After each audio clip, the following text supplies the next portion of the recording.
Ouh là là, attends, là je fais 1000 € par mois en vendant des trucs pour les groupes divers et variés.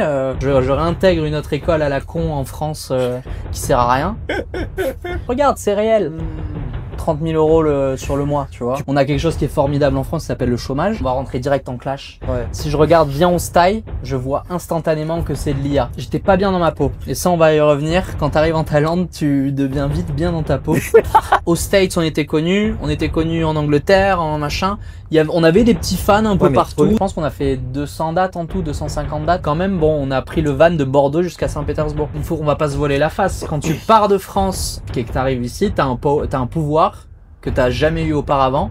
Je fais, ben si ta meuf, elle te quitte parce que ça va pas, c'est que c'est pas la bonne meuf, frérot. Le conseil, je vais regarder la caméra. Ah, vas-y, hein. Si tu sais pas ce qu'elle fait, va pas avec elle. Les mecs, quand ils datent, ils font la pêche dans la même mare que tout le monde, et après ils s'étonnent de trouver des meufs à problème.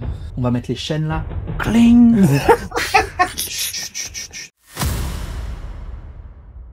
C'est parti. Et toutes les semaines, il se fait mal. Là, j'ai les oreilles sensibles en tant que producteur musical. Tu sais ce que c'est. Toi, tu sais ce que c'est d'ailleurs, Max. Oui, un petit peu. Merci beaucoup d'être venu déjà. Plaisir. On va commencer par le commencement. Ouais. Max, jeune entrepreneur de 31 ans à Bangkok, 6 ans de Thaïlande déjà. Thaïlande. Beaucoup de choses à nous raconter, beaucoup d'histoires, d'anecdotes, mais aussi des histoires de... on vient d'apprendre que tu vas te fiancer. Tout à fait. Tu es fiancé ou fiancé et je vais me marier. Et tu vas te marier avec courage. Avec ta dulcinée qui est Thaï justement. Ouais, exact. Voilà, donc on a plein de choses à se dire. Merci beaucoup d'être venu et d'avoir pris le temps d'être venu en tout cas. C'est cool. Tu nous viens d'où, Max? À la base, ouais, de Bordeaux. Okay. Bordeaux, okay. Le nord. Okay. Voilà, le nord. Je comprends. Ouais, c'est bon les gars, sud-ouest. On connaît Bordeaux quoi. Donc tu arrives en Thaïlande il y a 6 ans. Pourquoi la Thaïlande du coup? Parce qu'on m'a dit que c'était bien et qu'on m'a dit viens Max. Moi je suis entrepreneur du coup. Je travaille en ligne depuis 7 ans maintenant. Ça faisait 1 an que je faisais mes sous en ligne, etc. Et j'étais devenu très proche d'un super ami à moi avec qui je fais un petit big up. Qui s'appelle Théo Joubert, qui est un super gars qui m'a fait venir ici. Je pense qu'on est tous comme ça, un peu de loin, une opportunité ou un ami qui dit viens voir 2 secondes. Bah, je devais venir 3 mois quoi, initialement, et maintenant ça va faire 6 ans que je suis là, je suis fiancé. Ah donc t'es jamais reparti? Je suis reparti pour Noël, mais sinon je suis resté... Ouais, ça va faire 6 ans maintenant. Donc 25 ans, tu commences à travailler en ligne vers 24 ans, t'as quoi? Voilà, 23, 24, dans ces eaux-là. Comment t'as atterri sur un travail en ligne? Eh ben, je pense que j'ai été pas mal débrouillard dès le début. Moi, j'ai fait des études en fait dans le design pour le jeu vidéo à la base, l'animation, etc. C'était vraiment quelque chose de passion. Initialement, j'ai fait la fac, 3 mois. Comme la plupart des gens qui vont à la fac pour tester et se rendre compte que c'est pas pour eux. T'as quitté quoi? Je suis parti. J'ai eu la chance de pouvoir intégrer une école de design cool.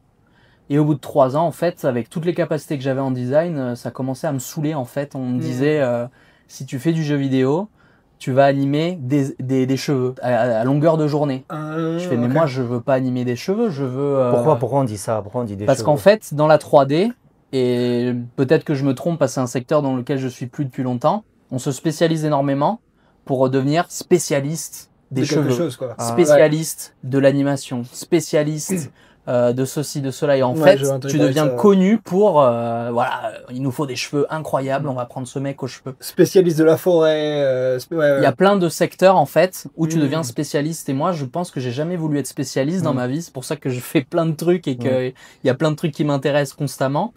Et en fait, j'avais des capacités en design, machin. En même temps, je monte un groupe de musique qui marche pas mal qui, à l'époque, du coup, j'avais quoi, 21, 22 ans. Et donc, je fais tous les designs pour mon groupe, que ce soit les lyrics vidéo, les clips. Les clips, j'avais quand même des copains qui faisaient ça avec moi. Mais en gros, je touchais à tout. Je faisais la communication pour le groupe. Et il y a des groupes qui sont venus me voir et qui m'ont dit « Ah, c'est cool, est-ce que tu peux le faire pour nous aussi ?» Bon, puis un 100 € par là pour un logo, un 200 pour une lyrics vidéo, un machin. Je fais, oulala, attends, là, je fais 1000 € par mois en vendant des trucs pour les groupes divers et variés. C'est cool, en vrai, tu vois. Donc, je me dis, je vais faire plutôt de la com à ce moment-là. Je réintègre une autre école à la con en France qui sert à rien. Les cours, j'y vais même plus et je fais que mon alternance que je kiffe. Et en même temps, je fais mon groupe à droite à gauche, etc. Et je commence à faire mes sous en ligne, machin. Je tape comment faire de l'argent en ligne. Je tombe sur le dropshipping. La base. Ah, ok. Et oui, je commence un peu à en faire moi-même. Ouais. Dont ce fameux Théo Joubert dont je parlais au début, qui est le premier à m'avoir montré un screen et m'a dit « Regarde, c'est réel 30 000 € sur le mois, tu vois. » Tu parles d'il y a 5-6 ans, le dropshipping était en plein essor. Tu sais que depuis, ça a bien baissé là. Plus personne ne veut faire ça maintenant. C'est moins, pas aussi simple qu'avant en tout cas. Ouais. Pas aussi simple qu'avant. Et c'est avec le dropshipping que tu as commencé vraiment à gagner de l'argent et te dire « Bon, maintenant… » Eh ben… J'ai fait un peu donc du drop, moi-même avec Théo. Alors on s'est alliés parce que moi je suis arrivé avec tout mon bagage Photoshop, Premiere, tout ça. Pour faire les boutiques et tout. J'ai appris le design, le Shopify, etc. Et en fait j'ai monté mon agence petit à petit, sans le savoir. Je suis devenu freelance pour tout ce qui est e-commerce en ligne à cette époque-là. Et tu crées les sites aussi ou Je crée les sites, je fais tout en fait. Je peux tout faire. Ah c'est énorme. Et du coup bah ça m'a ouvert plein de portes, plein de collaborations avec des gens super intéressants dans le milieu du e-commerce ou dans d'autres milieux. Des contrats petit à petit avec des mecs, tu vois, 1500 € par mois sur 3 mois. Tu vois, ça c'était petit champagne avec le daron. Je fais regarde papa et tout machin. Et je commence à me dire attends, en fait je peux être entrepreneur. Ouais. On a quelque chose qui est formidable en France qui s'appelle le chômage, que j'ai pu toucher pendant 1 an, et en même temps de préparer mon activité avec mon statut d'entrepreneur, etc., d'auto-entrepreneur qui était top à l'époque, qu'ils ont explosé maintenant. Ah bon, je savais pas ça. Pourquoi ça existe pas? Oh ben en fait tu payes la TVA avant tu payais la TVA à partir de 80 000 ou 100 000 € par an. Ah, t'es imposé sur les revenus et pas sur le profit, c'est ça? C'est ça, sur le CA. Ok. Mais en même temps, tu ne payes pas la TVA en dessous d'une certaine tranche. Ok. À l'époque, t'avais pas de TVA avant, je sais plus combien c'était, avant 100 000 €. Et puis t'avais l'ACRE, donc ils te taxaient pas directement à taux plein, tu vois. Donc tu pouvais faire 100 000 € par an ou 88 000 € par an sans payer la TVA. La première année en payant que 5% sur ton CA. Hyper confortable, hyper bien. Et là, ils ont mis une branlée récemment et c'est passé à la moitié, je crois, pour payer le seuil de TVA déjà. Tu sais, je dis à tous ceux qui nous suivent sur les réseaux que le meilleur moyen de venir s'expatrier en Thaïlande, c'est vraiment de trouver un taf en ligne. Ouais. Parce que tu évites tous les problèmes liés à monter une société ici en Thaïlande, des employés, de la loi, des visas, tout ça, ça peut être beaucoup de problèmes. Mais ils me disent, bon, alors comment on fait? Je leur dis, ben, formez-vous en France, commencez à avoir des clients en France, et en même temps que vous commencez votre formation, commencez à apprendre l'anglais parce que ça va vous ouvrir la clientèle au niveau monde. Complètement. Mais il y a une question quand même, c'est qu'une fois que tu as ta compétence et que tu commences à savoir bien bosser en ligne, comment tu les trouves tes clients et comment toi tu les as trouvés? Moi, je les ai trouvés par bouche à oreille, principalement. Puis, je suis arrivé sur des plateformes de freelancing. Ah, voilà, alors. J'ai commencé par 5 €, qui était la meilleure forme que pouvait prendre 5 € dans tout ce qu'ils ont fait, qui était en fait, il y avait Fiverr. Donc, c'est la même chose, mais en States. Upwork, Fiverr. Fiverr, ça existait. Ils ont dit, on va faire 5 € en France. Donc, ils ont juste copié le concept. 5 €, c'est le nom de la qui est devenu comme Up. Voilà. Et donc, c'était la meilleure forme de leur société. Là, ils ont décidé de s'appeler ComeUp. Enfin, bref, c'est... Attends, parenthèse, 5 € et t'as rien qu'à 5 €. Il y avait rien à 5 €. Super cher. Tu commençais à 5 € et tu dis, bon, 5 €. Par exemple, je faisais des vidéos. C'est de base, en fait. Je faisais des vidéos, tu vois. Et pour 5 €, t'avais une phrase en vidéo. Mais si tu prenais la formule discount, pour 60 € de plus, t'avais une vidéo de 30 secondes autour de ton produit. Je me débrouillais pour te faire le script, le machin, etc. Autour de ton produit e-commerce. Donc c'est comme Fiverr, c'est offrir des services en ligne. La différence, c'est juste que c'est français en fait. Et en Thaïlande, ça s'appelle Fast Work. Il y a un équivalent en Thaïlande qui s'appelle ils l'ont aussi en Thaïlande. Fast Work, ça s'appelle, ouais. J'ai utilisé. Il y a beaucoup de freelance en Thaïlande. C'est facile de trouver des freelances, mais après des gens que tu peux trust, c'est pas Après, non, c'est ça, il est là le problème, c'est que leur niveau de compétence c'est pas le même. C'est quand même, ils sont quand même pas au même niveau pour des designs et tout ça. Ils sont pas au même niveau qu'en Europe, aux États-Unis. Donc bon. Aux Philippines même. Ah oui, ils sont meilleurs aux Philippines. Pourtant, ils sont bons en informatique, les Thaïlandais. Après, ça dépend du service, mais. Moi, j'en ai utilisé beaucoup pour des designs à l'époque où il n'y avait pas l'intelligence artificielle, parce que maintenant c'est un métier qui est en extinction. Pas en extinction, en évolution, je dirais. Ah, écoute, je fais tous mes designs maintenant moi-même avec les. Je le vois, ça se voit. Et voilà, on est d'accord. On est d'accord là-dessus. C'est que ça se voit. Et ça se sent et ça se voit. Mais le boulot est fait. et il est fait proprement. Tu vois ce que je veux dire? Je vois ce que tu veux dire. Mais par exemple, si je regarde, on va rentrer direct en clash. Ouais. Si je regarde Viens on se taille, je vois instantanément que c'est de l'IA. 100% d'accord avec toi. C'est générique. C'est pas peaufiné, tu vois. C'est vraiment un premier jet d'un premier prompt. Ouais, c'est ça. Ça mérite d'aller. Il va nous vendre un truc. Non, il a raison. Donc, par rapport à ça, que je peux vous proposer. Ça peut être mieux. C'est vidéo centré. Tu verrais un truc d'ailleurs?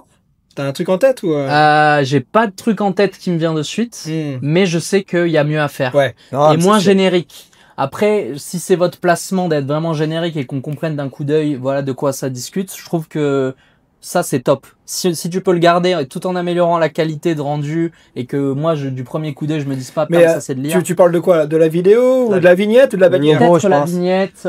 Peut-être, ouais. Parce que la vidéo, là, c'est en construction, quoi. La vidéo, c'est pas pareil. Mais pour ce qui est du logo. Non, quand je dis la vidéo, je parle justement du moment intro logo, quoi. Mais là, c'est en faudrait que je me le remette. Mais moi, je parle de votre image classique de base avec vous deux dessus. C'est Guillaume, tout est Guillaume. Très basique et générique. Si tu veux, on a fait un truc basique et générique parce qu'on savait pas où on allait avec ce podcast. Ouais. Donc, on a commencé. Mais après, bien sûr, ça va évoluer tout ça. Non, mais t'as raison. En fait, avec l'IA, quand tu maîtrises pas comme les pros, les prompts, etc., t'as un résultat très rapide, très bien, très correct. Genre que tu aurais eu du mal à avoir en temps et en heure par un freelance qui connaît pas trop ton sujet, etc. Ouais. Ou alors tu aurais dû payer mais beaucoup plus cher, tu vois. Ouais. Là, c'est vrai que c'est rapide, quoi. C'est rapide et puis ça évolue à une vitesse max, mais c'est un truc de ouf, tu sais. Donc moi, j'utilise beaucoup l'AI pour mes vidéos et c'est de la folie. Et est-ce que tu utilises pour la musique? Est-ce que tu utilises Suno? Alors, écoute, j'ai essayé et j'aime pas du tout. Franchement, j'aime pas du tout. Pareil, c'est générique. C'est un peu tout le temps les mêmes sonorités. C'est bon, moi je suis dans l'hip-hop. J'ai même essayé avec le rock. Tu vois tout de suite quand c'est une voix qui est high aussi. Même avec les meilleurs générateurs, tu vois que c'est trop parfait. Moi j'aime pas.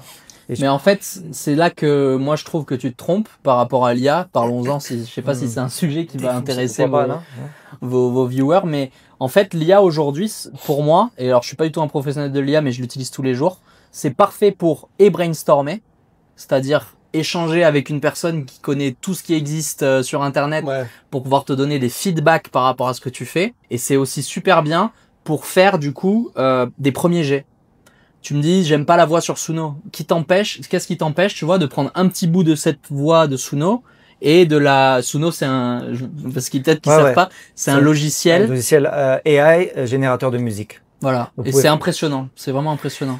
C'est vraiment impressionnant. J'ai essayé ce que tu as dit sur une de mes chansons organiques où d'ailleurs je faisais le refrain et tout. On a fait des layers, c'est-à-dire qu'on a fait des harmonies avec l'AI sur Suno. Excellent. Mais si tu veux, il y a toujours ce côté. Si tu veux, ce que tu dis, je suis 100% d'accord avec toi. C'est bien pour des premiers jets, pour brainstormer. J'utilise ChatGPT tout le temps pour mes vidéos TikTok. Je peux le dire, voilà, ça y est, pour brainstormer des idées et comment je vais présenter les choses.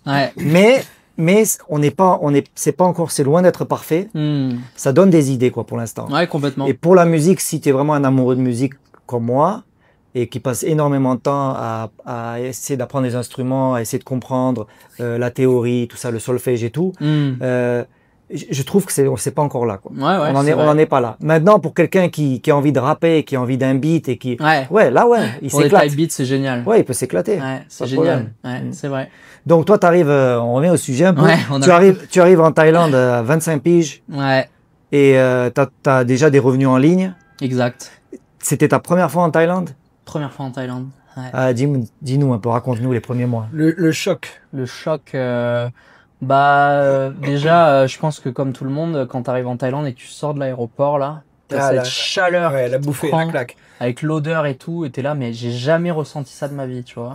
C'est un air qui est particulier. Et je pense que tous les expats qui vont en France pour les vacances, quand ils reviennent, sont là. C'est vrai, à l'aéroport, cette bouffée de... C'est indescriptible. Il y a l'aircon déjà à l'intérieur, je crois. Donc quand tu sors... Oui, t'as un choc. Tu prends une calotte, quoi. C'est pas même, tu vois, à température équivalente par rapport à la France. C'est pas la même chaleur. Tu prends... Ouais, c'est lourd. Et au début, ça te choque un peu. Puis après, tu rentres dans un taxi tout seul. Enfin, pour ma part, je suis rentré dans un taxi tout seul. Tu l'as pris où, le taxi, d'ailleurs? Je l'ai pris en bas avec le ticket à l'ancienne, quoi. Ouais. Maintenant, il y a un grab spot apparemment. Ouais. Il y a une queue monstrueuse. Mais voilà, il y a une, la dernière fois, on a voulu prendre un grab, on a vu la queue. Mais tu sais, tu prends un Bolt et tu lui dis de te chercher là-haut. En général, ils ont pas peur, hein, les taxis. Tu peux même prendre un Bolt là-haut. Okay. Mais le ticket, c'est le bon prix, hein, de toute façon. Ouais, le ticket. Il rajoute 50 boules pour les bagages, hein, quand même. Ah ouais? Bon, mais bon, après, voilà, ça reste des peanuts, quoi. Ouais, mais... Tu viens pour 3 mois au départ, alors? Au départ, je viens pour 3 mois, parce qu'en fait, là, cette année-là, du coup, j'ai mes revenus qui sont 100% en ligne à ce moment-là, déjà. Et j'ai cet ami, du coup, qui lui, est arrivé quelques mois auparavant, et qui me dit, Max, il était quasiment en dépression en France, et moi aussi d'ailleurs, avant d'arriver ici. Viens, tu vas voir, prends 3 mois, 2-3 mois, et tu vas kiffer, quoi. C'était donc 3 mois à Bangkok? 3 mois à Bangkok. Enfin, il n'y avait pas de plan, hein. On a bougé un peu à droite à gauche, tu vois. Mais c'était vraiment 3 mois, un peu de découverte. Mais je partais et je regardais les vidéos et les images récemment, là, parce que je me suis dit, putain, ça va faire 6 ans, là, que je suis là. Et ouais, je pars avec tout mon stuff, ma valise, et je sais, à ce moment-là, je quitte ma maison, en fait, je louais une baraque, et j'ai plus de contrat après. Donc j'ai plus rien, j'ai plus nulle part où aller après. J'ai la famille, évidemment. Mais je suis pas en mode, je pars en vacances. Je suis en mode, je pars. Des changements de vie. Découverte. C'est ça. Toi, tu disais, 2 minutes, là, à 25 ans, on était en dépression. Comment tu peux être en dépression à 25 ans? Il n'y a pas d'âge pour... Je sais pas si j'étais en dépression, j'ai jamais été en mode... je suis pas allé voir le médecin qui m'a analysé, machin, etc. J'étais juste dans un état où... Tu kiffes pas, quoi. J'aime pas ma life, quoi. Et j'étais pas en mode... j'étais encore plus gros que ça, alors que je suis quand même assez fat aujourd'hui. Mon poids, ça a toujours été... Oh, bonjour, au revoir. Mais là, c'était un stage critique. Donc j'étais pas... J'étais pas bien dans ta peau, pas bien dans ta vie. J'étais pas bien dans ma peau. Et ça, on va y revenir. Quand t'arrives en Thaïlande, tu deviens vite bien dans ta peau. Et du coup, j'étais mal, quoi. Et je pense que le fait de pas avoir confiance en soi, c'est un facteur qui peut te détruire et t'empêcher de vivre pleinement ta vie. Donc, je pars à ce moment-là, je suis pas bien. Bon, j'ai quand même un groupe de musique qui avait bien fonctionné, qui m'avait permis on a fait des tournées dans le monde, on a fait le Japon, la Russie. Ouais, j'ai écouté sa musique, c'est propre. Ouais. Ah oui, donc c'est pas un petit truc. Ah non, c'est un petit truc, mais c'est un gros truc dans la niche. En fait, on était dans une niche. C'est quoi, du coup, la niche? On était tu connais Pop Punk, Sum 41? Non. Green Day, allez. Oh non, moi je suis pas très calé. Ouais, Green Day, ouais, bien sûr, Green Day quand même, Green Day. Green Day. Ouais, c'est de la pop anglaise. Non. C'est pas anglais. C'est des Américains. Ah, Green Day, c'est américain? Ouais. Bon, bref, c'est tout. Ouais. C'est l'époque d'Oasis et tout ça, non? Non. C'était après ça? C'est après, je connais après. C'est American Pie, vous avez regardé American Pie? Bien sûr. Et la musique, le rock américain, un petit peu, tu vois, pop punk et tout, comme ça, un peu punk. Offspring? Ouais. On y est. Donc imagine un peu Offspring avec une voix un peu plus jeune, plus récent parce que le pop punk c'est après Offspring. C'était autotune. Mélangé avec du métal. C'était bien ça. Ouais. Autotune aussi un peu, non? Un peu d'autotune, mais franchement c'est pas pour me vanter, mais j'étais bien carré quand même. Non, ta voix, elle est franchement Donc t'es quoi? T'es le chanteur. J'étais chanteur. Ouais, ah ok. Et c'est des super souvenirs. Mais comment tu fais? Ah ouais, là on fait un aparté, mais franchement ça m'intéresse. Non, bien sûr. Comment tu fais pour faire de la musique quand t'étais signé à un label ou pas? Comment tu fais pour faire le tour du monde avec ta musique là? Ça va en fait, j'étais dans un genre et j'allais y venir. Ça s'appelle le easycore et c'est un genre tout petit. C'est les gens qui adorent le pop-punk, genre Offspring, etc. et qui aiment aussi le métal, quand ça gueule, quand il y a des breakdowns, quand ça bouge la tête et tout comme ça. Et en fait, cette petite niche, il y a des gens partout qui kiffent cette niche-là, tu vois. Donc moi, personne nous connaissait en France, mais dans cette niche-là, aux States, on était connus en Angleterre, en machin. On avait des petits fans un peu partout, des petits gens. Pour être connu, il faut quand même que tu sois sur les réseaux et que tu fasses un peu ton marketing. Mais bien sûr que je faisais que ça. Ah, voilà, ok, c'est là, ouais. C'est le nerf de la guerre. C'est le nerf de la guerre. Comment tu faisais la promotion de ta musique? Moi, j'étais, en fait, il y avait plein de stratégies à l'ancienne. Quand Facebook était pas aussi restrictif qu'aujourd'hui, nous, on faisait des comptes Facebook, on ajoutait tous les gens qui suivaient un groupe de musique, ou alors qui allaient à des événements de groupes de musique de notre style, ou alors des groupes liés à notre groupe de musique. Il est très bon. Et on ajoutait tout le monde et on leur parlait, salut, ça va, on a vu que t'aimais bien ce genre de musique, peut-être que tu vas kiffer ça, etc. Oui, il est très bon. Donc en gros, on parlait à des gens constamment et on leur disait écoute ça, etc. Et ils nous suivaient, on se bat. En fait, on charbonnait, c'était du vrai charbon, tu vois. Après, c'est aussi le pouvoir de la petite niche. C'est qu'il n'y a pas vraiment de concurrence. C'est vrai, c'est vrai. Ça doit aider aussi, je pense. Bien sûr.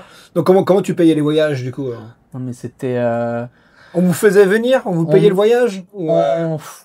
Franchement, on perdait tout le temps de l'argent. On perdait tout le temps d'argent. Quand on a fait le Japon, on a payé nos billets et après, ils nous payaient tout sur place. T'étais invité à des festivals, c'est ça? On a fait quelques festivals, mais des petits. Ok. Mais on a fait, je pense qu'on a fait 200 dates en tout, 250 dates. Et c'était... En fait, c'est aussi ça qui m'a forgé dans mon aventure d'entrepreneur. C'est que j'étais... comment on dit déjà? J'étais au moulin et au four et au moulin. J'étais au four et au moulin. J'écrivais parce qu'on avait un super guitariste qui écrivait tout avec le bassiste en termes de musique. Moi, j'écrivais mes parts de voix, mais après, j'étais en train de faire les visuels de la tournée, parler aux mecs de la tournée, faire les tourbooks. C'est la meilleure école. C'est la meilleure école de tout. Ah ouais, et je faisais tout. Et ça m'a un peu pesé au bout d'un moment, dans un groupe de 5, de faire beaucoup de choses, etc. J'étais quelqu'un de très stressé à l'époque. Aussi, la Thaïlande m'a déstressé, je pense. Mais en gros, on s'est arraché en termes de taf. Et en fait, les gens voulaient qu'on vienne faire des tours avec eux, etc. On avait des contacts de personnes qui étaient très bons pour faire des tours, des petits tours, hein, mais quand même, bon, on a pris le van de Bordeaux jusqu'à Saint-Pétersbourg. Donc, et tu gagnais pas, c'était un délire. Tu gagnais pas d'argent avec tout ça? Zéro. Ils te font tourner et tu gagnes rien? Ils nous payent la date, ils nous trouvent un endroit où dormir, ils nous donnent à manger. Et puis le reste, c'est en avant, quoi. Ouais. Mais donc, il fallait faire le merch, etc. Vendre le merch à chaque date, essayer de vendre, de faire les vendeurs, des machins, etc. Un peu d'argent du stream, mais pas grand-chose. C'est une passion, quoi. C'est 100% une passion. On pensait qu'on allait y arriver, tu vois. On pensait qu'on allait signer chez un gros label américain, etc. Et qu'un jour, on pourra en vivre à 100%, mais ça, c'est pas produit. Donc là, c'est fini le groupe ou? C'est fini depuis longtemps maintenant. Ok. C'était vraiment quelque chose qui comptait pour moi et on est un peu parti pas en très très bon terme avec tout le monde parce que en fait je me suis rendu compte que ça m'empêchait de développer mon business, d'avoir ce groupe de musique. Je pouvais pas mettre mon énergie et dans un business et dans le groupe de musique en même temps. Tu vois ce que je veux dire? Toi, tu vois très bien ce que je veux dire. Ouais. Faire beaucoup de choses en même temps, ça t'élève. Tu vois ce que je veux dire? C'est la meilleure façon d'apprendre, comme tu as dit, c'est sur le terrain et vraiment d'essayer de faire tout. Mais d'un autre côté, moi, il y a 2 semaines, tu te souviens, je te l'avais dit, j'étais au bord du burn-out. Il était venu ici un samedi après-midi, j'en avais trop sur mon plat, quoi. Ben oui, t'es partout en même temps. Il y a un moment... Il cherche bien aussi. Mais... il cherche. Je vis pour ça, quoi. Mais bien sûr. Je vis pour des challenges, me lever le matin et me dire c'est impossible, donc je veux le faire. Tu vois ce que je veux dire? Donc c'est ça qui me motive. Maintenant j'ai tout, tu vois, j'ai pas besoin de travailler, j'ai pas besoin de me lever le matin. Mais c'est ça qui me fait le plus kiffer dans la vie, quoi. C'est ce challenge. C'est grave inspirant, franchement. Bah surtout de se dire que t'as pas besoin de travailler, tu vas quand même au charbon. Je pense qu'il y en a beaucoup qui justement, je suis bien, on va pas donner de somme. Je sais que t'es très très riche. Et je fais plus rien, toi. Alors que toi, t'es toujours autant motivé au final pour entreprendre. Ouais, mais il y a un truc qui me regarde. Rien faire, quoi. Il y a quelque chose que j'aimerais que tu expérimentes dans ta vie. L'orgasme. Non. Ça, je devrais dire ça à ta femme plutôt. Mais oui, j'aimerais bien que je dise ça. Non, c'est que te mettre un but, quelque chose d'impossible, vraiment. Et au bout de 5 ans, 6 ans, 7 ans de travailler tous les jours, d'y arriver. Ça, c'est une impression, tu vois. Déjà, YouTube, c'était un challenge, hein, de se mettre face caméra. Mais tu ne connais pas ma vie, mon ami. Non, mais privé. Non, mais que ce soit le YouTube, c'est très bien ce que tu as fait, tu vois. Mais ça, là, le podcast, c'est pareil. Hein, tu peux l'appliquer. J'ai horreur de ça, quoi. Tu peux l'appliquer sur tout. Tu peux l'appliquer sur l'apprentissage de ton taille. Tu peux l'appliquer sur absolument tout, quoi. Et le process d'apprendre, en fait, il est là, le plaisir. C'est pas dans le fait d'y arriver, c'est le chemin, en fait. C'est là où tu kiffes. 100%, je suis totalement d'accord. C'est les petits progrès tous les jours. Tu dis, oh tiens, c'est bizarre, là. Avoir les objectifs, ça te permet de te lever le matin, quoi. Ah oui. Et puis ça rend un travail pénible moins pénible aussi. Ouais, et puis ça combat la dépression, c'est ce que je dis tout le temps. Mais c'est vrai. Ah, mais l'ennui t'amène, tu sais, le loisiveté, l'ennui, moi, je peux pas. Hein. Mais non, mais ce que je veux dire, en fait, l'ennui, d'avoir des moments d'ennui, et pas avoir là, je rebondis sur ce que je disais tout à l'heure par rapport au téléphone, etc. On sait plus être ennuyé. La plupart des gens, quand ils ont un moment de flottement, ils sortent leur téléphone. Ah, mais ça fait peur, hein, d'ailleurs. Ah, c'est vrai. Mais c'est vrai que l'ennui de la routine, tu veux dire. Ouais, la routine, ouais, c'est ça que je veux dire. Ça, c'est dur. Ouais. Non, moi, je peux pas. D'ailleurs, tu lances le sujet. Je sais pas si on avait fini ce qu'on disait avant, mais on jump un peu sur tout. Mais ouais, c'est vrai. Tu disais en off que tu fais ou t'as fait du coaching, tu disais Ouais, en fait, je monte là aujourd'hui le programme. Ce qui va s'appeler Reset 14 ou Reset 14. Le but, c'est en 14 jours, l'idée, c'est de changer ses habitudes très rapidement avec des petits moyens, des portes d'entrée, j'appelle ça, pour mettre en place des habitudes qui font du bien et qui te font aller de l'avant. Et pour en fait faire des habitudes chiantes qui te font du bien, il faut enlever les habitudes trop faciles qui t'as l'impression qu'ils te font du bien. Comme le jeu vidéo. Moi, mon problème, c'est le jeu vidéo. Quand je rentre dans un truc et que je vois qu'il y a des échelons et des machins, je deviens fou. Je suis là, mais attends, mais il faut que je fasse tout ça, là. Et en fait, ça me fait moins avancer dans la vie. Mais il y en a des gens, c'est plus le fait de scroller constamment, de binge-watcher des séries. Chacun a son vice. Les jeux vidéo sur les téléphones, ouais. Les jeux vidéo sur téléphone, c'est pareil. Et chacun a son vice.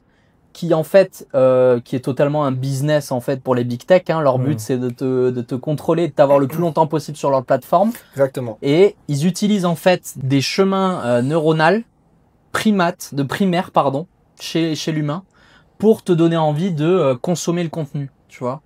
Et donc en gros ça s'appelle globalement, si ça vous intéresse, ça s'appelle une dopamine detox.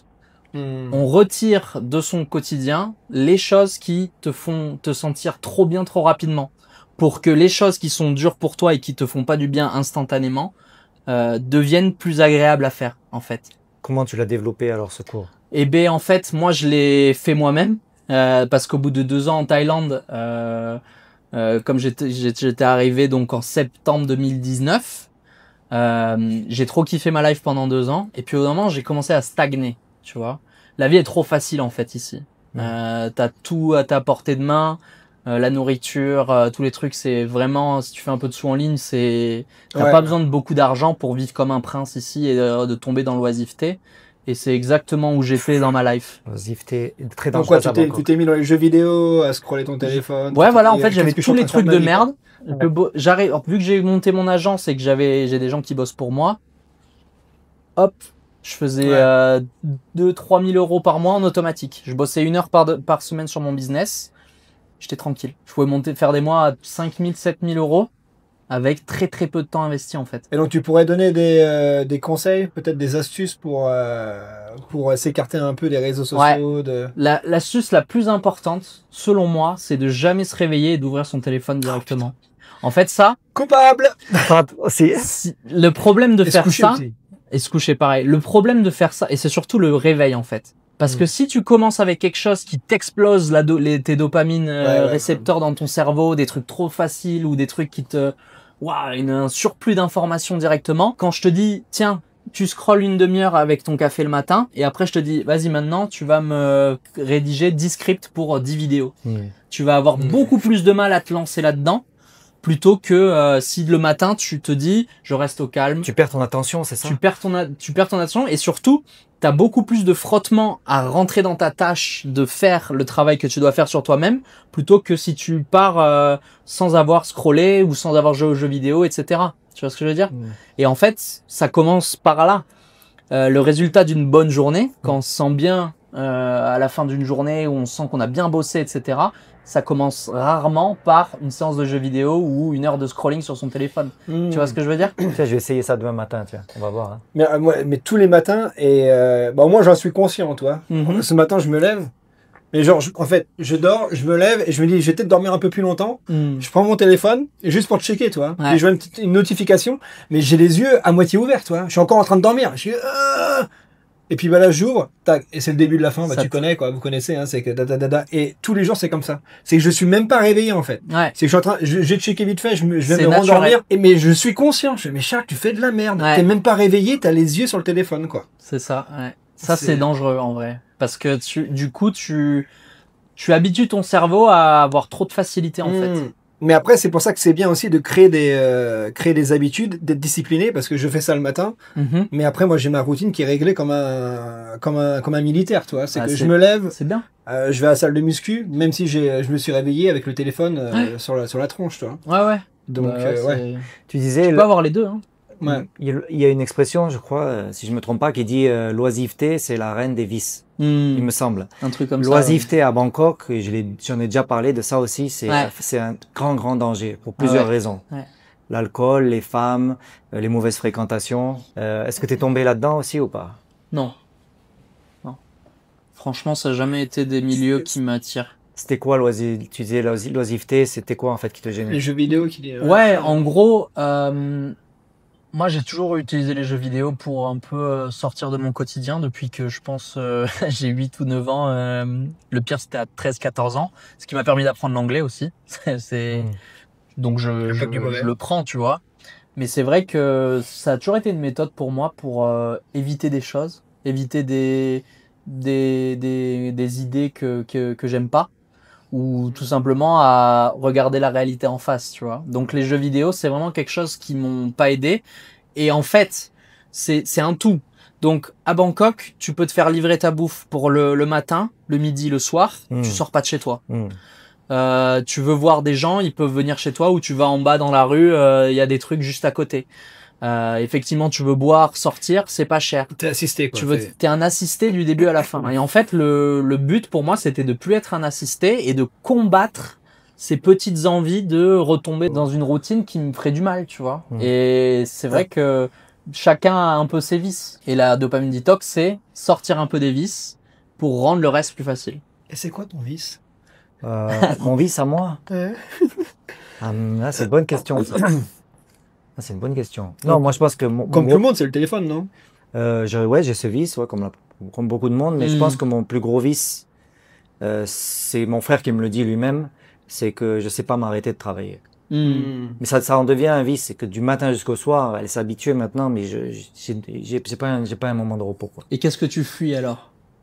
C'est une bonne question, mais pas la dépression. Alors, il y en a qui vont penser, bon, il veut être tout le temps occupé parce qu'il veut faire une dépression, mais en vérité, c'est pas ça. Je le sais parce que j'ai toujours été heureux dans ma vie. J'ai toujours été un homme heureux. Voilà, j'ai ça en moi. Mais qu'est-ce que je fuis? Je pense, on en a parlé tout à l'heure, la routine. La routine. Ouais. C'est, je ne supporte pas la routine. Et tu sais, j'avais un très bon taf au Japon. Ouais. J'étais royal et j'étais monté et j'ai quitté le Japon et un taf vraiment top à cause de la routine. Ma mère me dit, ouais, mais quand tu vas réussir dans la musique, tu vas passer à autre chose.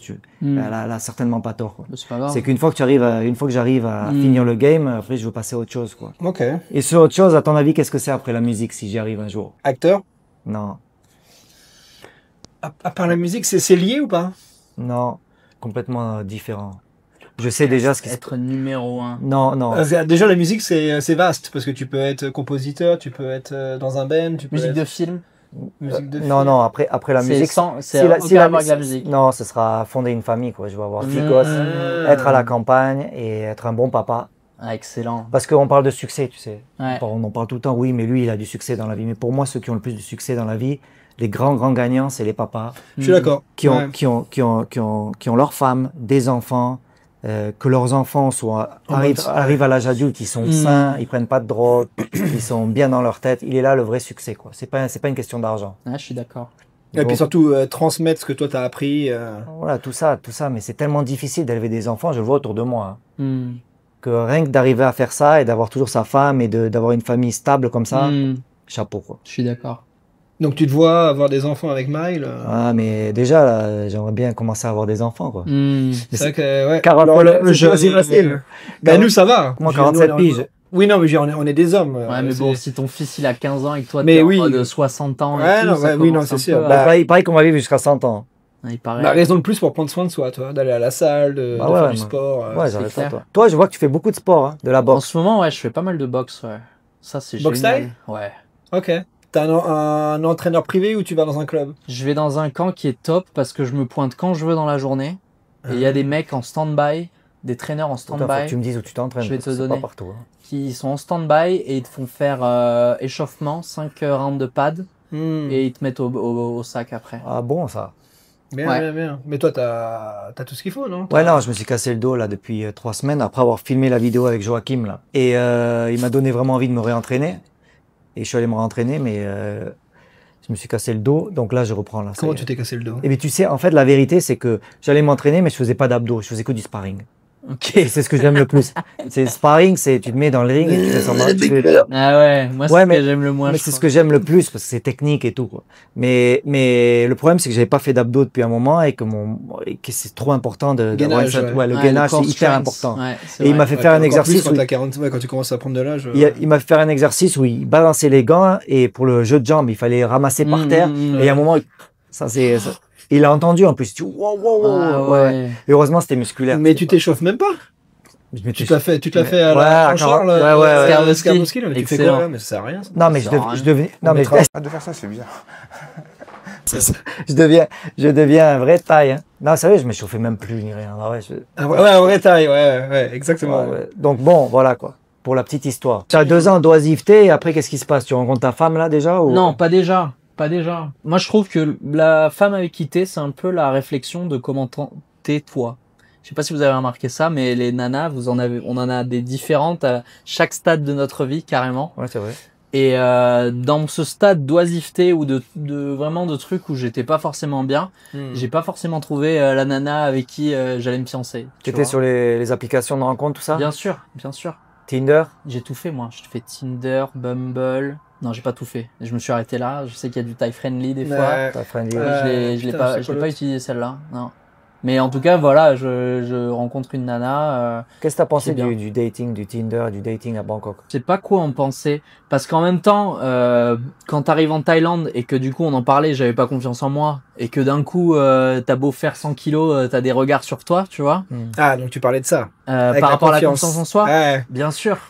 On va pas se voiler la face. Quand tu pars de France et que que pour la plupart des gens, tout le monde s'en fout, personne te remarque et que tu arrives ici, t'as un pouvoir que t'as jamais eu auparavant.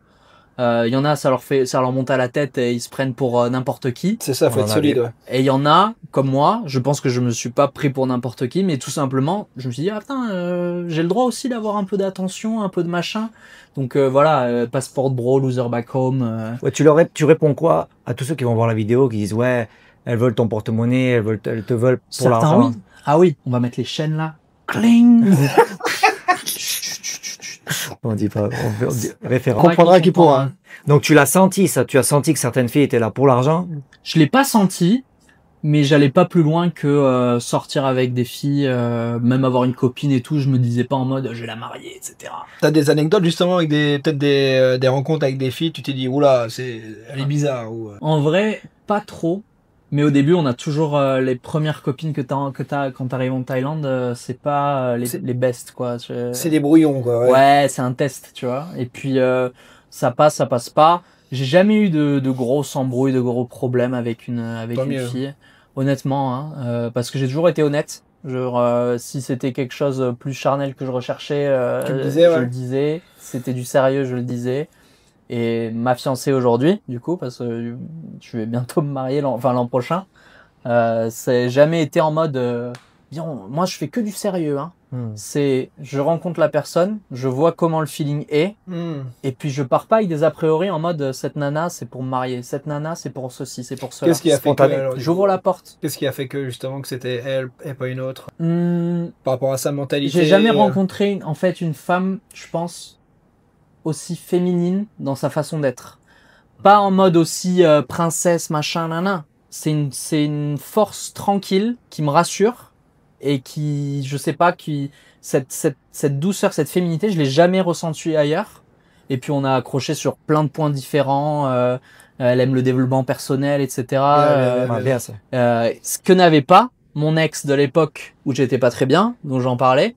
Elle avait pas ça, tu vois. En fait, ce qui a fait que ça a plus marché avec mon ex d'où je parlais, où j'étais pas bien dans cette période-là au bout de 2 ans en Thaïlande, c'est que à ce moment-là, j'ai fait la dopamine detox Et ça m'a fait expulser tout un tas d'habitudes de ma vie, mais aussi de personnes, tu vois. Parce que quand t'es avec quelqu'un et que tu lui dis, bon, moi je suis en train d'évoluer là, tu vois. Je fais attention à moi, j'ai des idées, je veux les mettre en place. Toi, tu dis quoi, toi? Elle est sur son téléphone, elle était en train de manger son poulet frit comme ça, alors que moi j'étais en train de me mettre au régime, ça faisait cuire 1 kilo de poulet frit à la maison. J'étais là, peut-être pas en fait. Non, oui, t'avais besoin de quelqu'un qui te pousse vers l'avant et là t'avais quelqu'un qui te tirait un peu vers l'arrière quand t'avais un boulet, quoi. Ah, c'est intéressant. Donc t'as eu combien de copines sérieuses avant ta femme? Copines sérieuses, j'en ai eu, 2 je pense. 2 ou 3. À ma grande époque où j'ai fait beaucoup de dates Tinder, on est tous passés par là. On a tous eu une période un petit peu faux folle où on se lâche, quoi. Et c'est bien de l'avoir parce qu'une fois qu'on l'a eu, on n'a plus envie de l'avoir. Exactement. Donc c'est passé, c'est passé. Ouais. À cette période-là, écoute, j'ai jamais ressenti, mais vraiment jamais, que des filles en voulaient à mon argent. Moi non plus. Ouais. J'ai jamais eu ce sentiment. Donc tous les gens qui pensent que les filles elles en veulent qu'à votre argent, tout ça, ça c'est une première chose. Ouais. Deuxième chose, les canons de beauté. Donc un homme qui est beau, un homme, disons, qui n'est pas forcément dans les canons de beauté français, qui a un peu dodu, qui a un gros nez et tout ça, eh ben, ici, il peut être beau pour les tailles. Quand je parle à des tailles, je leur demande pourquoi tu le trouves beau, lui? Parce qu'il a un gros nez. Tu vois, c'est le truc qui rebute toutes les Françaises. Ouais. Il a un gros nez. Eh ben, ici, ça devient un canon de beauté. Ouais. J'avais des copines. Je te trouve très beau. Le gros nez du bas. Voilà, non, le gros nez du bas. On les connaît aussi, les mecs qui vont te dire, de toute façon, toi en France, t'avais pas de meuf, toi. Ouais. Ah, mais on entend ça tout le temps. Mais ils comprennent pas que c'est une culture différente et que les gens voient les choses différemment. Ouais. Beaucoup de filles aiment les garçons qui sont pompouilles. C'est vrai, c'est vrai. Énormément de filles aiment pompouille, ça veut dire un peu dodu. Il y en a plein qui adorent ça. Et il y a des filles aussi qui aiment les gens qui sont vulnérables. Et il y en a beaucoup aussi ici. Elles aiment les étrangers. Il y en a dans le groupe de filles qui aiment les étrangers. Parce qu'attention, c'est pas la majorité. Voilà. C'est un petit groupe de filles qui aiment les étrangers. Ouais. Dans ce groupe-là, il y a des filles qui ont envie d'aller vers l'étranger qui est vulnérable. Elle veut pas d'un étranger qui soit trop sûr de lui parce que dans sa tête, mécaniquement, ce mec-là va se taper toutes les filles. Oui, c'est vrai. Butterfly. Alors qu'en fait, elle se trompe complètement. Parce que les mecs vulnérables qui viennent en Thaïlande, qui ont... Ils sont là pour cela. Eux, c'est là. Ils connaissent que c'est quelque chose de nouveau pour eux. Donc, ils font n'importe quoi en général. Ouais. Donc, voilà pour ces explications. Ouais, complètement. Je suis totalement d'accord avec toi. Donc, tu trouves ta petite amie, ça se passe bien, tout se fait de manière organique, naturelle. Ouais.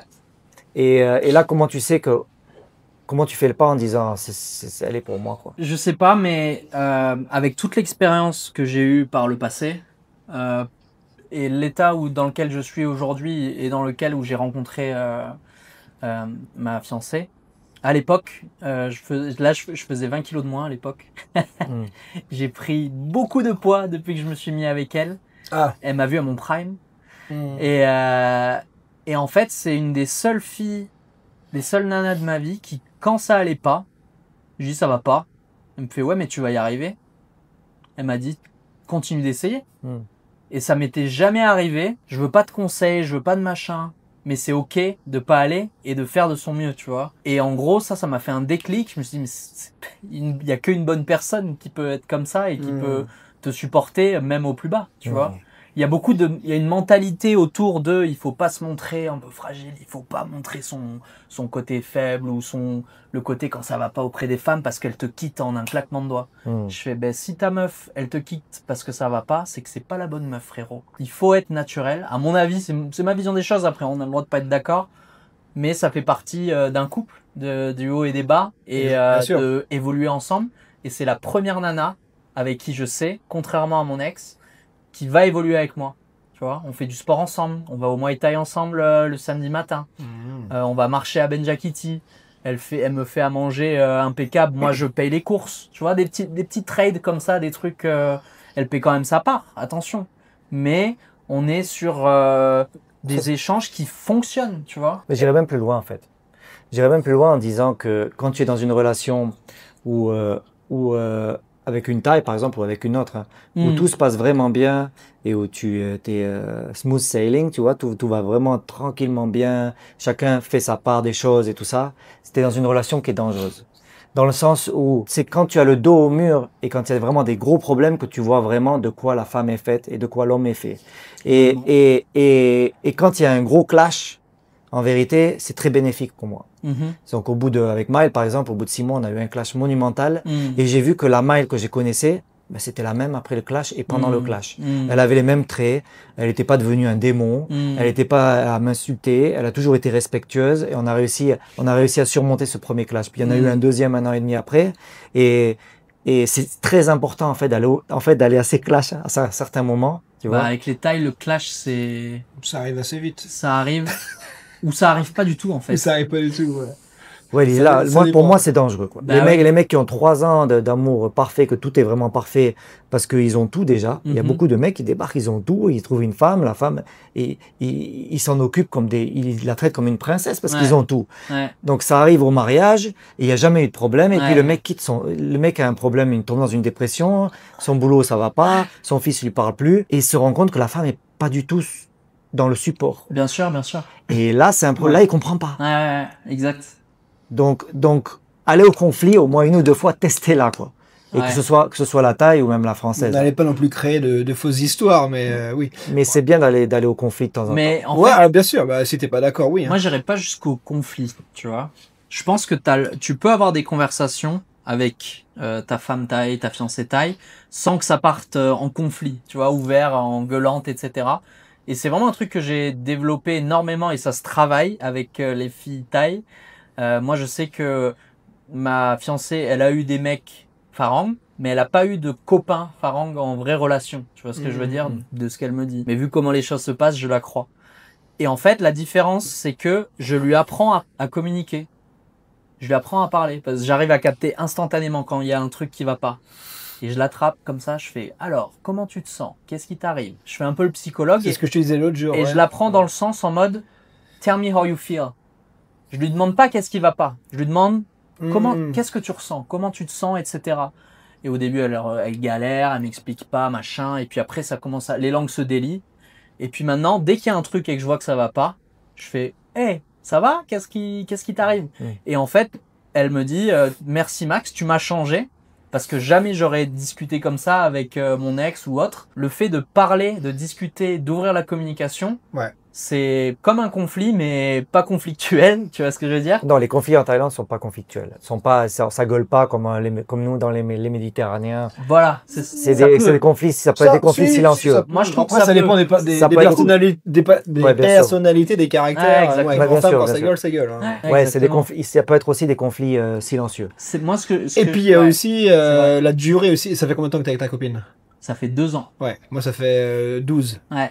Donc toi ça fait 1 an. 2 ans, ça va faire 2 bientôt. Là. Je pense que après je vous souhaite pas ça, mais bon, tu verras à 6, 7, 10 ans, des petits trucs qui au début tu les prenais pas trop sérieusement.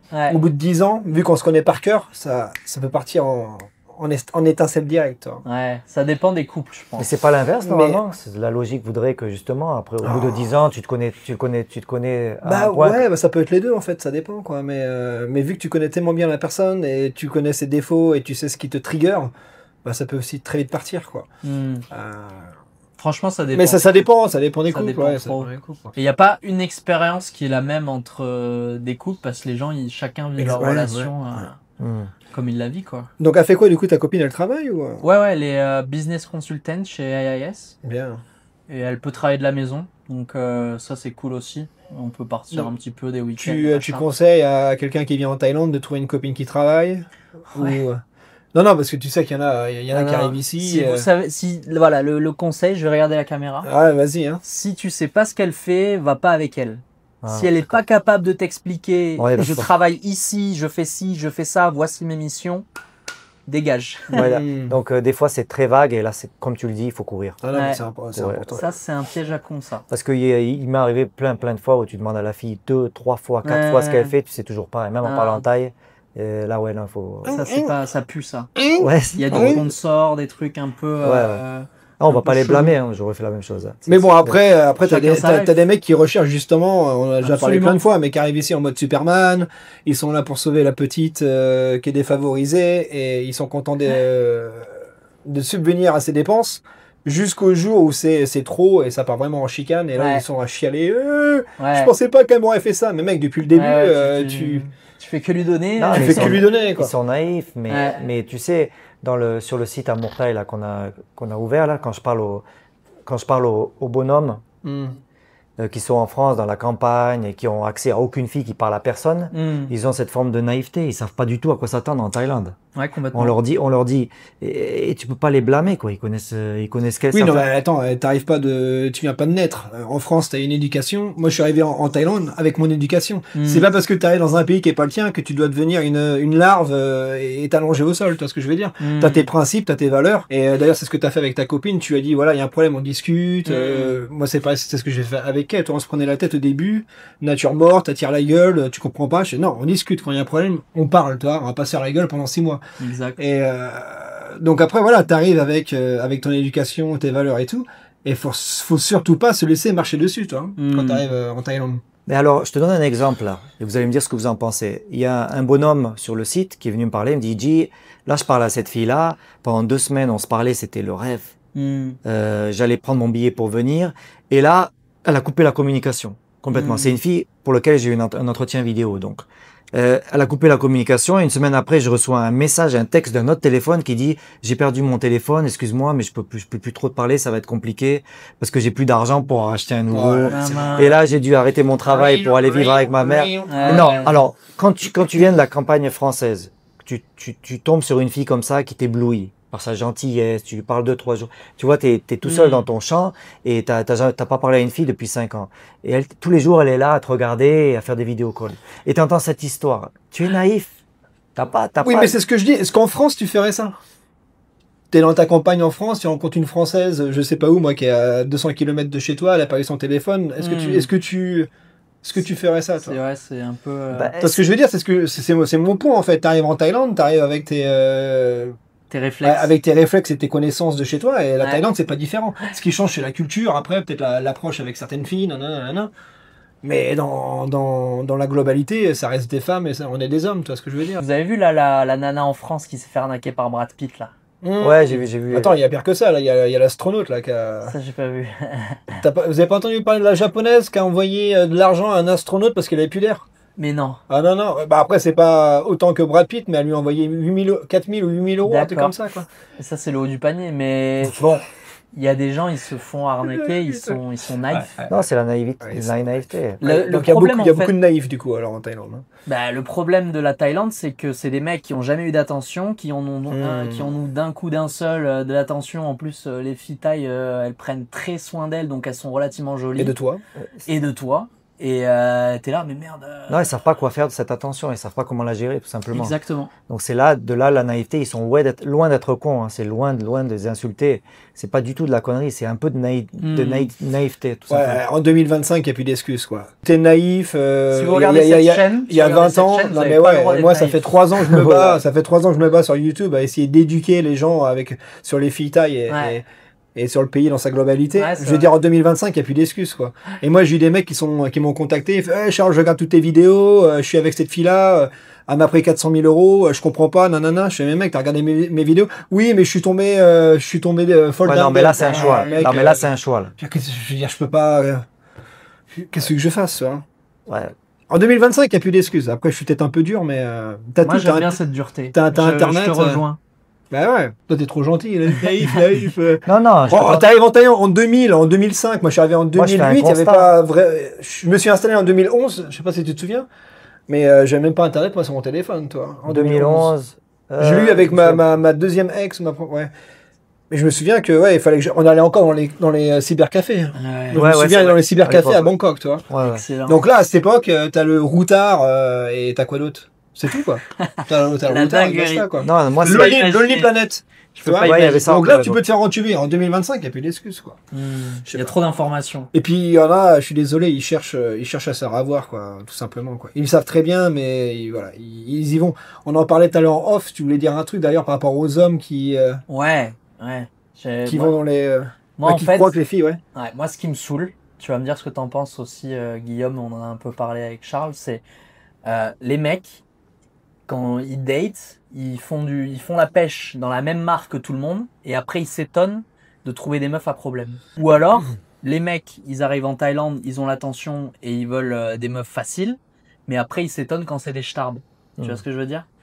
Et le message de fond, c'est, et tu l'as dit tout à l'heure, est-ce que c'est vraiment 1% des Thaïs qui s'intéressent aux étrangers ou qui sont ouvertes aux étrangers, ou si ce n'est moins, tu vois?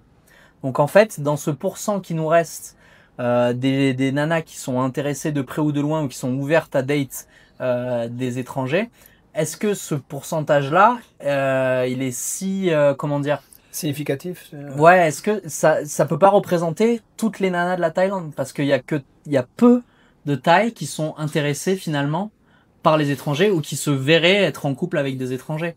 Moi, je trouve que c'est vraiment un petit groupe. Je pense que c'est vraiment un petit groupe. Un exemple que je donne et qu'on en a déjà parlé avec Charles, c'est que ces filles-là, en 10 ans de Bangkok à peu près, ça fait 10 ans que je suis à Bangkok avec des périodes de dating où j'étais assez... En vérité, c'est les mêmes filles qui tournent partout. Bah oui. Et c'est vraiment incroyable parce que tu vas parler à une fille que tu as rencontrée sur Tinder ou je sais pas quoi, et tu vas la ajouter sur Instagram, et là c'est le test parce qu'elle suit 25 de tes potes et tu leur parles un à un, elle est passée de l'un à l'autre, à l'un à l'autre, à l'un à l'autre. Quand tu vas en boîte régulièrement, tu vois les mêmes filles. Que tu ailles dans cette boîte, celle-là, tu vois les mêmes têtes. Tu vas à Khao San, tu vois d'autres têtes, mais c'est les mêmes têtes à chaque fois que tu vas à Khao San. En fait, c'est vraiment un cluster de filles qui t'attendent partout où les touristes vont. Voilà. Elles viennent te chercher à l'aéroport, tout le chemin jusqu'à ton bar, elle est là, elles sont là, et c'est tout le temps les mêmes filles, et c'est des filles qui tournent, et c'est vrai que je pense que ces filles qui sont... Moi, je pense que l'être humain est pur au départ, à force de passer d'un mec à un autre et de se faire abuser, parce que même si elles disent oui, mais il m'a annoncé la couleur, le mec, il veut juste s'amuser et tout ça. Tu sais qu'à force de passer d'un mec à un autre comme ça, psychologiquement, ça doit être dur. Bien sûr. Même si c'est un choix, tu vois, personne n'est exempté. Elles sont usées, quoi. Au niveau affectif, elles sont usées. Donc après, c'est difficile pour elles d'aimer, quoi. Je suis d'accord. Donc ces filles-là, il y en a certaines qui développent des dérangements mentaux. Elles deviennent folles, quoi. Les fameuses hystériques. Ouais, non, mais elles deviennent, comme tu dis, elles deviennent folles, elles deviennent il y en a certaines qui deviennent un peu bipolaires, qui prennent des médicaments, hein. Il y en a 3 ou 4 que j'ai connus qui prenaient des médicaments contre la bipolarité. Donc, il est là le problème. Et en fait, le problème derrière, c'est que t'as les mecs après qui datent toutes les mêmes nanas. Ils ont une image de la fille Thaï qui est la fille Thaï est facile, la fille Thaï est ceci, cela. Les gars, vous avez pas rencontré les Thaïs, vous avez rencontré les Saifo, c'est-à-dire les nanas qui sont intéressées par les étrangers. Si vous sortez des lieux à étrangers, vous sortez plus dans des coins. Là, il y a des trucs qui pètent en ce moment. Je sais pas si vous avez vu ça, Boulevard 24, Upper House. Allez voir. C'est que des spots où il y a quasiment que des Thaïs ou des Asiatiques, etc. Les nanas que tu rencontres là-bas, c'est pas du tout les mêmes nanas que si tu vas à Nana ou à Soy Eleven ou des trucs comme ça, tu vois. Ouais. Et je dis ça alors que ma chérie, des fois, elle sort, tu vois, en ville, ce qui est ok. Mais si tu rencontres ta femme, si tu te dis c'est la femme de ma vie et que tu la rencontres en boîte ou dans un bar ou quoi, il faut descendre un peu redescendre sur terre. C'est faisable, hein, mais tu prends des risques. C'est sûr que tu prends un risque. C'est risqué, et tu sais, tu dis trouver les femmes, moi je les appelle, il faut leur donner un nom, donc je dis traditionnelles, des femmes thaï traditionnelles. Des femmes thaï qui sont pas forcément intéressées par les étrangers. T'as pas besoin d'aller, en fait, en vérité, tu vas au marché de Pridi, par exemple. Tu vois, tu remontes Pridi, donc une avenue principale où il n'y a pas de BTS, il n'y a rien, des petits marchés locaux. Les femmes, elles te regardent même pas. Personne te regarde. C'est là que tu le sais, c'est que personne te regarde. Tout le monde s'en fout de toi. Et c'est des femmes qui sont, comment on dit, middle class, tu vois. Et elles s'en foutent complètement de toi, quoi. Voilà. Et quand tu vas leur parler, elles sont étonnées. Ça les amuse plus qu'autre chose, mais bon, voilà, quoi. Les femmes traditionnelles représentent peut-être 90-95% des femmes thaï. Et elles sont timides. Elles sont très timorées, timides. Et voilà, quoi. Non, et surtout, un point qui est super intéressant et super important, ce que tu disais par rapport aux hommes, c'est que ces filles-là, elles en ont rien à foutre de toi. Et ces mecs-là, comme tu dis, là, qui vont tous dans les mêmes coins et qui voient que ces filles-là qui tournent avec tout le monde, ces mecs-là, ils pensent que toutes les tailles veulent les pécho, quoi. Exactement. Une taille traditionnelle, elle n'a rien à foutre. Et t'en avais parlé dans la vidéo qu'on avait fait ensemble, que t'avais essayé de choper une meuf de ton école de langue, c'est ça, non, la gérante, je sais pas trop quoi. Non, t'avais galéré parce qu'elle voulait pas de toi, quoi. Non, c'était à l'époque où donc j'avais mon business en Thaïlande, donc j'avais ma société. Mais moi j'ai aussi des histoires comme ça, quoi. Je vendais des produits à la télé, donc j'allais dans toutes les télé Thaï. J'ai trop aimé. Et les acheteuses de télé, tout ça, j'avais affaire aux managers, aux acheteuses, intouchables. Mais intouchables. Ouais. Et j'allais en costard cravate, bien sur moi, je commençais à parler le Thaï, intouchables. C'était non. Alors attends, là c'était parce que c'était ISO, parce que ça c'est encore un autre sujet, ou parce que c'était des. Écoute, parce que tu vois ce que je veux dire, ISO c'est encore, et tu le sais très bien d'ailleurs, c'est différent ISO et de la fille traditionnelle. Les deux on n'a rien à foutre de toi dans tous les cas. Mais c'est un autre délire, quoi. Je sais pas si elles étaient jusqu'à ISO. Je pense qu'il y en a une ou deux qui étaient jusqu'à parce que télé, ISO, High Society. Donc, c'est des filles qui sont un peu aisées, de familles aisées. Mais même des filles assez middle class qui travaillaient dans ces tafs-là, j'avais énormément de mal. Alors, c'était impossible parce qu'elles se voyaient avec un taille, un voix taille. Et là, tu leur poses des questions simples. Ils disent, mais on peut pas communiquer, comment on va faire? C'est réglé. Voilà. Donc, rien que ça. Par contre, j'aimerais savoir comment c'est passé avec la famille de ta femme, ta future femme. Par rapport à comment j'ai géré les fiançailles, en fait. Comment tu as géré la rencontre? Comment s'est passée la rencontre? Ça s'est passé comment? Tu parles anglais, tu parles thaï? Alors, moi, je parle un peu thaï, donc je comprends mieux que je ne le parle, je pense, parce que avec le contexte, etc., c'est plus facile de capter quand même. Je les ai rencontrés plusieurs fois, évidemment. J'ai pas fait ma demande au père en mode je vais rencontrer le père pour lui demander, parce que je me suis dit je vais pas demander à son père si elle me dit non, tu vois. Tu vois ce que je veux dire. J'ai ma vision d'occidental, tu vois, je suis arrivé avec et je l'ai assumé jusqu'au bout. Par contre, je disais à ma fiancée, qu'est-ce que t'en penses, tu crois que comment on devrait faire les choses, etc. Donc il y a un repas que je vais les inviter, on va manger ensemble, on va se faire une bouffe, tu vois, et c'est souvent comme ça que ça se règle autour d'un repas. Et je vais faire ça un peu plus proprement. Ah, tu l'as pas fait encore? Non. Bon, si vous regardez. Je l'ai. Non mais ils sont cons là, quand même. Bien sûr. Ah, ok. Et alors, en fait, c'était nos 2 ans avec elle. Comme ça, je vous explique un peu, et ça se trouve, la famille qui va regarder ce podcast, ils seront contents d'en savoir un peu plus. Mais en gros, on partait au Japon pour nos 2 ans, et je l'ai demandé en mariage au pied du lac du mont Fuji. Et ça s'est super bien passé. Et en fait, elle a annoncé à sa famille donc, que ça s'est fait. Et le père a dit c'est un des plus beaux jours de ma vie. Ah, donc, bien. Oh, excellent. Je les ai dans la poche, tu vois. Et puis, cool. c'est des gens qui sont adorables. Ils vendent du Kromuyang. C'est vrai? Ah ouais? Ouais. Où délicieux. À Changwatana, c'est à quoi l'immigration. Kromuyang, c'est le porc qui est grillé, quoi, tu sais. Non, c'est barbecue. Ouais. C'est pas crispy pork, hein. Non, c'est pas celui qui ressemble au roast beef un peu, bourguignon. Non, le Kromuyang, c'est la viande de porc qui est coupée comme ça et il met dans la sauce rouge. C'est avec, c'est très gras. Mais c'est délicieux. C'est très très bon. Ça fond dans la bouche, le gras. D'accord, ok. Mais dis-moi, ils vendent ça sur des petits stands ou... Ouais, voilà. Ah, carrément, ouais. Ils ont une boîte de Kromuyang, ils ont 1 ou 2 endroits où ils vendent. Et là, ma chérie, elle est en train de se dire... Mais c'est pas dans la rue, c'est pas de la street food. C'est pas de la street food, tu vois, c'est à Changwatana, à l'immigration. Ouais. T'as plein de spots de... Dans l'immigration? Dans l'immigration. Ah, carrément, oui. On est tous allés là-bas. Le terrain de foot, là. Ouais, c'est incroyable. Et en gros, ils vendent ça et là, ma chérie, là, Gigi, elle s'appelle, elle est en train de voir où elle peut ouvrir un autre stand de Kromuyang, tu vois, et développer un peu le business parce que c'est délicieux, vraiment, c'est... Donc ils viennent de Don Muang, du coup, alors? Ils sont de Pathum Thani, juste au-dessus de Bangkok. Okay. La question, toi, t'es à Tonglo, toi. Moi, je suis à Tonglo, ouais. J'ai la question qui tue, ça y est. Et là, il va falloir qu'on se... Là, on va essayer de répondre avant même qu'ils répondent, ok? La dot, la question de la dot, est-ce qu'elle s'est posée? Est-ce qu'elle va se poser? Attends. Alors moi, qu'est-ce que t'en penses? Qu'est-ce qu'il va répondre? Je pense qu'il va... Ah, je sais pas, parce que sa copine... Mais c'est dur, en fait, ça dépend des familles. Hein. Moi, je pense qu'ils ont parlé, ils ont ouvert cette question et que les parents ont dit, tu donnes quelque chose et je te le rends après, juste pour la tradition, ce qui se fait très couramment. Ou alors, c'était, non, ça va. Alors, je pourrais pas dire.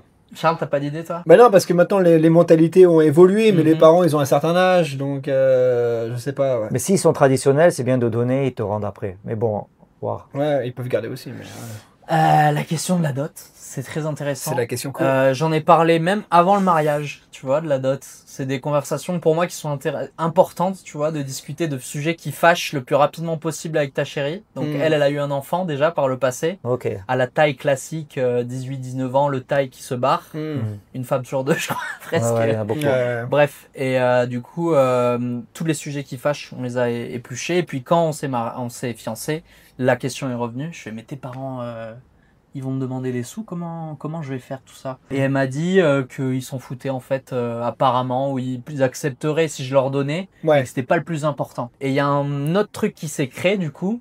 Qu'est-ce qu'on pourrait faire? Et en fait, on va faire une cérémonie de mariage en Thaïlande, mais on se tâte aussi à en faire une en France.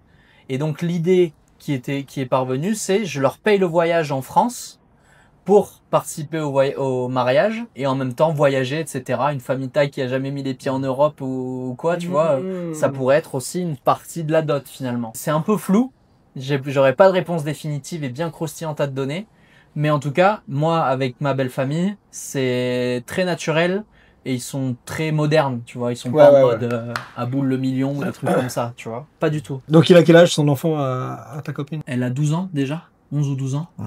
Elle l'a eu à 18 ans, 17 ans. Elle a travaillé à Dairy Queen pendant un an en faisant ses études. Elle vit avec vous? Non, elle vit pas avec nous. Elle vit avec les parents. Ok. Ouais, le classique, quoi. Ouais, c'est pareil. Malik, il a grandi chez la sœur Kay, ouais. Ouais. Et maintenant, il est avec vous? Ah, c'est sa quête. Maintenant, il est avec nous, ouais.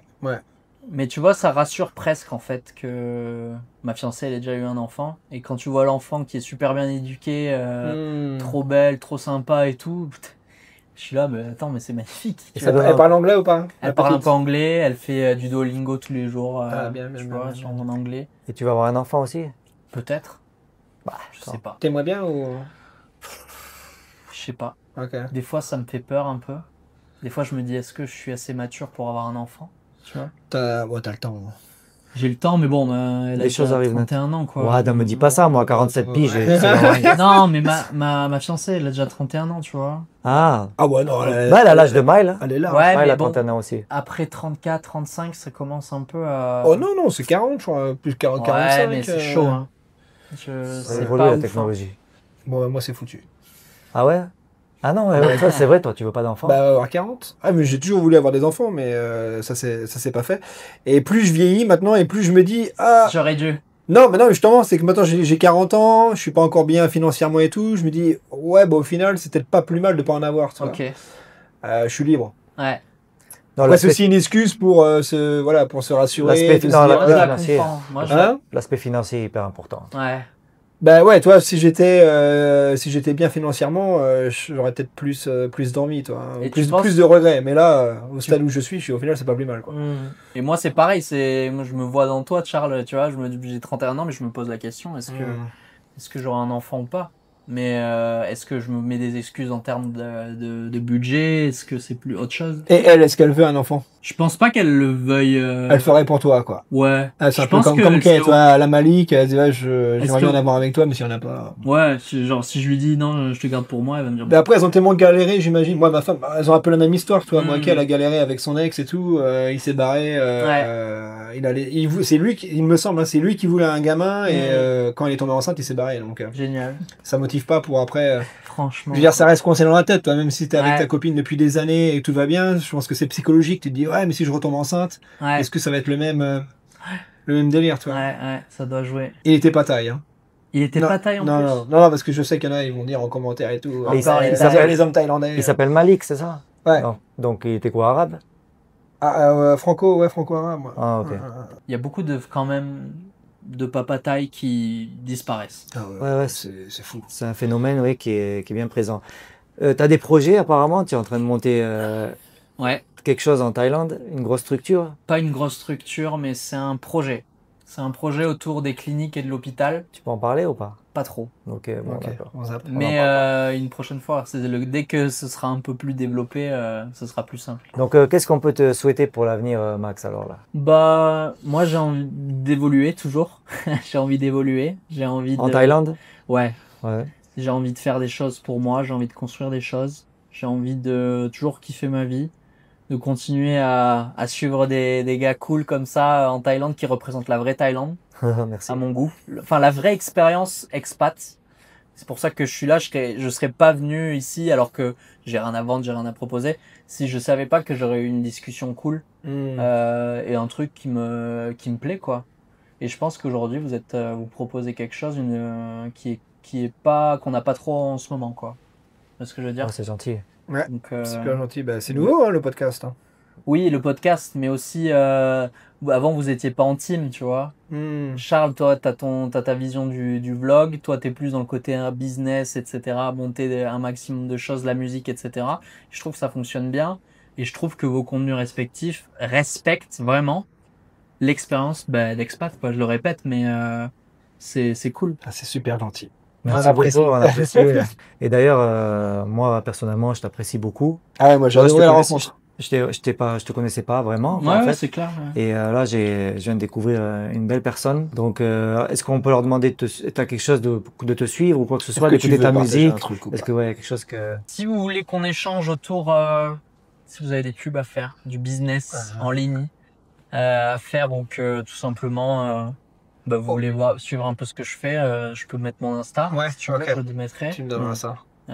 Bon, il est privé jusqu'à maintenant, mais si ça intéresse des gens de voir un peu ce que ça fait un digital pas nomade mais sédentaire de 31 ans, ça peut être cool. Bon, bah écoute, merci beaucoup Max pour ton temps. Avec plaisir.